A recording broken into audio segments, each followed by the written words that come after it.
Bonjour à tous, j'espère que tout le monde va bien. Donc aujourd'hui on se retrouve dans le garage moto.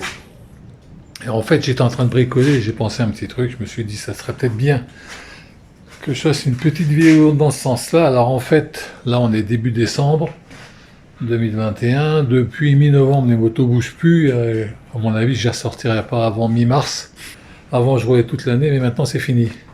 Donc en fait je voulais vous faire part de quelques petites précautions à prendre si vous devez laisser vos motos en hivernage durant 4 mois comme moi.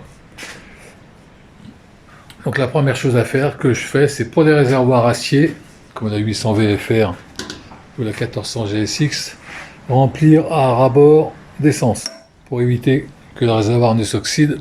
Si vous avez un réservoir plastique ou ABS comme la BM, ça c'est un faux réservoir, le réservoir en plastique qui est en dessous, c'est pas utile. C'est pas utile de faire ça. Là, ça évitera d'avoir des réservoirs rouillés ou qui s'oxydent.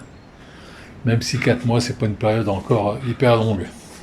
Et moi, je fais à chaque fois, j'ai toujours un peu d'essence ici pour les tondeuses.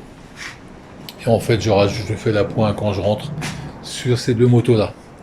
Voilà, ça c'est la première chose. La deuxième chose que je fais, c'est que je mets les batteries en charge avec des chargeurs intelligents, des petits trucs comme ça. En fait, ça maintient la charge à 12-13 volts afin que la batterie ne se décharge pas.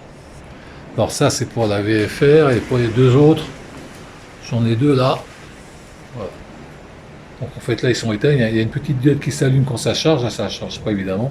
Et ça maintient, ce qui fait que quand vous démarrez, plusieurs mois plus tard, la batterie est chargée.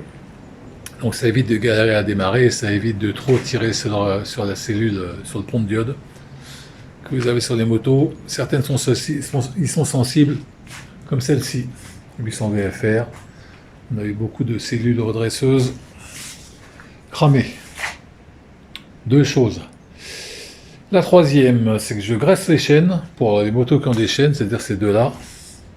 Je graisse les chaînes avant de les rentrer, ça évite que ça rouille ou que ça s'oxyde, pareil. Bon, c'est pas c'est pas ultra important, mais c'est bien de le faire.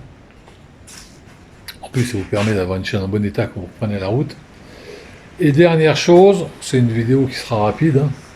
Je surgonfle un peu les pneus d'environ 300-400 grammes pour éviter d'avoir un plat, pour éviter que ça se... De toute façon, ils vont un peu se dégonfler durant cette période. Et après, je remets à la bonne pression quand je m'en sers de nouveau. Voilà. Bon, bah c'est tout.